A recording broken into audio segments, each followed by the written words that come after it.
Good morning everyone, সবাই কেমন আছো? আশা করি ভালো আছো। আমিও ভালো আছি। পুতুল দেব ব্লগে নতুন একটা ভিডিওতে তোমাদের অনেক অনেক স্বাগত।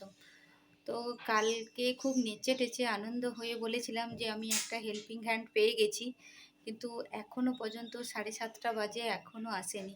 এবার আমি জানি কি ও আসবে, ওই জন্য সব কাজ পড়ে আছে।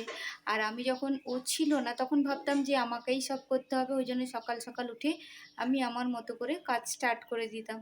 তো দেখে নিয়ে আর 10-15 মিনিট দেখবো, তারপরে শুরু করে দেবো। একটু লেট হবে হয়তো, তো যাই হোক সঙ্গে থাকো। আর এখন আজকে যেহেতু 4th স্যাটারডে, ওই জন্য দুষ্টু মানে আমার ছেলে ঘরে আছে, পাপাই ঘরে আছে, আর ওর বাবারও আজকে কাজ নেই। ওই জন্য ও শুয়ে শুয়ে ল্যাদ খাচ্ছে, আর ছেলে পড়তে বসছে। আর আমি ওই জন্য আজকে ভাবছি, কাল পূর্ণিমা ছিল, আজকে ভাবছি একটু মুড়ি খাবো। ওই জন্য মুড়ি খাওয়ার প্রিপারেশান করছি। দেখতে থাকো, সঙ্গে থাকো। আজকের ভিডিওটা কিন্তু খুব মজাদার হতে চলেছে, কারণ বিকেলবেলা একটা জায়গায় যাব। সেটা তো কোথায় যাব না যাব সবটাই তোমাদেরকে শেয়ার করব। তো সঙ্গে থাকো। এখানে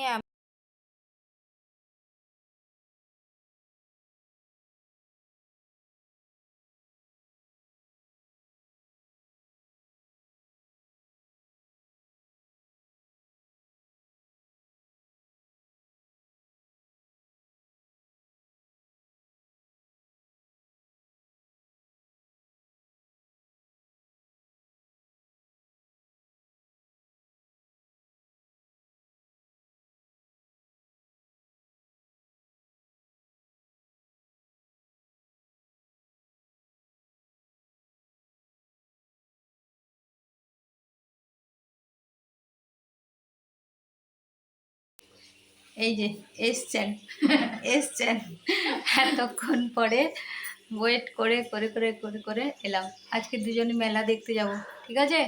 বিকেলে একটা ধামাদার ব্লগ হতে চলেছে। আজকে দুপুরবেলা ছিল আলু ভাজা, গিমা শাকের চচ্চড়ি, আলু সেদ্ধ, ডাল, ডিমের ঝোল, আর এই যে টক, কুমড়ো আলু দিয়ে টক। আর হ্যাঁ, পটল ভাজা, ওটা ভুলে গেছিলাম। এই যে গিমের শাকটা, আর আমি পাতলা ডিমের ঝোল করেছিলাম। এই যে ছেলেরও তাই, আলু ভাজা। আর এখানে আম কেটে নিয়েছি। আচ্ছা, এই আমের সিজনে শেষ পাতে যদি আম না থাকে তাহলে কি হলো, তাই না? তারপরে দেখো বিকেলবেলা। গুড ইভিনিং সবাইকে। সবাই নিশ্চয়ই ঘুম থেকে উঠে গেছো। হ্যাঁ, আমিও উঠে গেছি। এবার চাটা খেয়ে ছেলেকে নিয়ে বাবু চলে গেল টিউশন, মানে ছেলেকে টিউশন পড়াতে নিয়ে গেল। তো পাশেই একটা গ্রাম আছে আমাদের বাড়ি থেকে, মোটামুটি 1 কিলোমিটার বা এরকম কিছুই হবে। তো সেখানে একটা আজকে ধর্মরাজ পুজোর জন্য একটা পুজো চলছে। তো সেই পুজোতে আমি আর আমার পাশের বাড়ি ভাসুরের মেয়ে দুজনে যাচ্ছি। জায়গাটার নাম হচ্ছে নিঙ্গে বলে অনেকে, আবার নিঙ্গা বলে। হ্যাঁ হ্যাঁ, জানি ঝিঙ্গে কেউ বলে না, ঝিঙ্গে নয় আসল কথা। তো নিঙ্গা নিঙ্গে যাই বলো, সেখানে যাচ্ছি। সঙ্গে থাকো, দেখাবো তোমাদেরকে এই ছোট্ট পুজোর জায়গাটা কেমন। তো আমি এই জামাটা পরে নিয়েছি, ঝিকঝাক জামা, মানে এদিক ওদিক বেশ প্রিন্টটা এই ঝিকঝাকের মতোই। আবারে 4-5টা জামা ট্রাই করার পরে ফাইনালি এইটা চুজ হলো।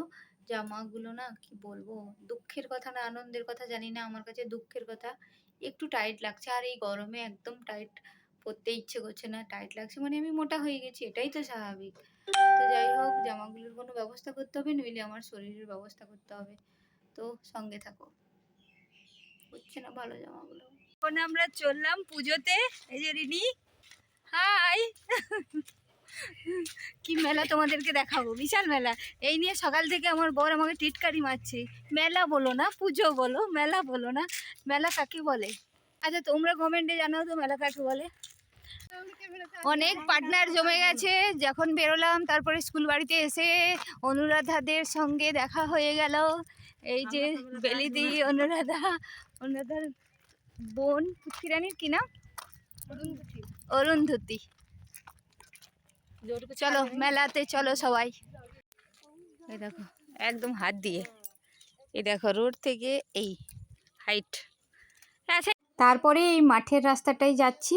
তোমাদেরকে না একটা ইন্টারেস্টিং জিনিস দেখাই। তোমরা তো তিলের নাড়ু, ওই সাদা তিল, তারপরে কালো তিল দেখেছো, কিন্তু তিলের কি গাছ দেখেছো? এইটা হচ্ছে সেই তিল গাছ।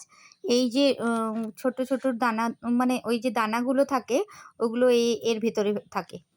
তারপরে আমরা আরেকটা আমাদের বাড়ির কাছে একটা দিদিভাইয়ের সাথে দেখা হলো। সে বলল আমিও তোমাদের সাথে যাব। তারপরে আমরা চলে এলাম ওই যে পুজোটার কাছে। এটা হচ্ছে সেই ঠাকুর, ধর্মরাজ ঠাকুর। আর এখানে হচ্ছে লাটসালা, এখানে যজ্ঞি হচ্ছে। আর তারপরে ওরা যে মানে ঘট তুলতে যাওয়া বলে, হোম বলে, হোম না চড়ক বলে, ওই যে সবাই দেখো কেমন বাতাসা হরিলুট করছে। আর ওই চড়কগুলো আসছে, ঠাকুর, চড়ক ঠাকুর আসছে। তারপরে সবাই তার পেছনে দণ্ডি দিয়ে দিয়ে মানে কোনো মানত করেছে হয়তো, সেই মানত হয়তো পূরণ হয়ে গেছে। তখন ওই রকম করে ওটা মানসিক শোধ করা হয়। তো এই ছিল পুজোটা, দেখো তোমরা সবাই। এই যে যিনি মাথায় ভার নিয়ে আছেন, তিনি নাকি মানে ভর না কি বলে ওটা নেমেছে। আর এই যে বাতাসা হরিলোট হচ্ছে। এই পুজোটা দেখার জন্য আসা এখানে, এই ট্রেনিংয়েতে। আর পেছনে দেখবে মানে যার যেরকম মানত করা আছে সে সেইভাবে এই যে দণ্ডি কাটছে, এখানে বলে দণ্ডি। এই দণ্ডি কেটে কেটে যাচ্ছে। এইটা দেখতে আসার জন্য এত কষ্ট সকাল থেকে। আমার ভাসুরের মেয়েটা রিনি, ও আমি মানে চ্যাটিং চলছে, কাকিমা যাবে? আমি বললাম হ্যাঁ যাবো। ছেলেটা টিউশন ছিল। এবার ওর বাবা যদি না থাকতো তাহলে আমার আসা হতো না, কারণ ওকে টিউশন নিয়ে যেতে হতো। তো সেই জন্য ওর বাবা ছিল বলে আমার ভালো হয়েছে। হ্যাঁ, বেশ ভালোই লাগলো, টুকটাক হলেও ভালো লাগলো। হেঁটে হেঁটে ইভিনিং ওয়ার্কও হলো, প্লাস মেলাটা দেখা হলো, মেলা না পুজোটা দেখা হলো। এখানে কিন্তু আজকে বাউল হবে আর কালকে অর্কেস্ট্রার হবে। তো বেশ ভালোই লাগলো। এই ছিল আমার ভিডিও, তোমাদের কেমন লাগলো জানিও। টাটা।